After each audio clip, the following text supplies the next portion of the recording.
Cinema థియేటర్ల బంద్ చుట్టుముసురు గాఢంగా మారుతున్న నేపథ్యంలో జనసేన పార్టీ కీలక నిర్ణయం తీసుకుంది.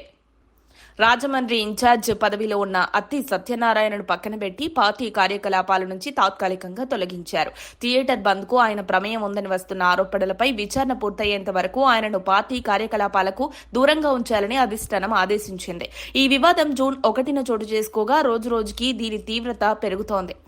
జనసేన అధినేత డిప్యూటీ సీఎం పవన్ కళ్యాణ్ దీని పట్ల తీవ్ర అసహనం వ్యక్తం చేశారు. ఆయన నటించిన హరిహర వీరమల్లు సినిమా జూన్ 12న విడుదల కానుండగా బంద్ వెనుక రాజకీయ కుట్ర ఉందని పవన్ కళ్యాణ్ అభిప్రాయపడ్డారు.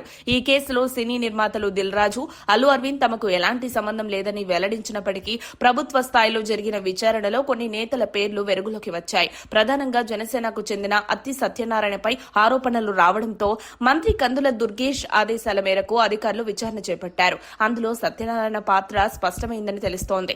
దిల్ రాజు కూడా ఈ అంశం తూర్పుగోదావరి జిల్లాలోనే మొదలైందని, అక్కడి నుంచి తెలంగాణకి ఈ ప్రభావం వెళ్లిందని వ్యాఖ్యానించారు. దీనిపై స్పందించిన జనసేన అధిష్టానం తక్షణమే చర్యలకు దిగింది. ఈ క్రమంలో సత్యనారాయణను పార్టీ సభ్యత్వంతో పాటు అన్ని బాధ్యతల నుంచి తొలగిస్తూ జనసేన నేత వేముల అజయ్ కుమార్ లేఖ విడుదల చేశారు. అందులో ఇప్పటివరకు వచ్చిన సమాచారం ప్రకారం మీ పాత్రపై తీవ్రమైన ఆరోపణలున్నాయి. విచారణ పూర్తయ్యేంత వరకు పార్టీ నుంచి మిమ్మల్ని సస్పెండ్ చేస్తున్నాం. అవసరమైతే విచారణ అనంతరం తదుపరి నిర్ణయం తీసుకుంటామని పేర్కొన్నారు.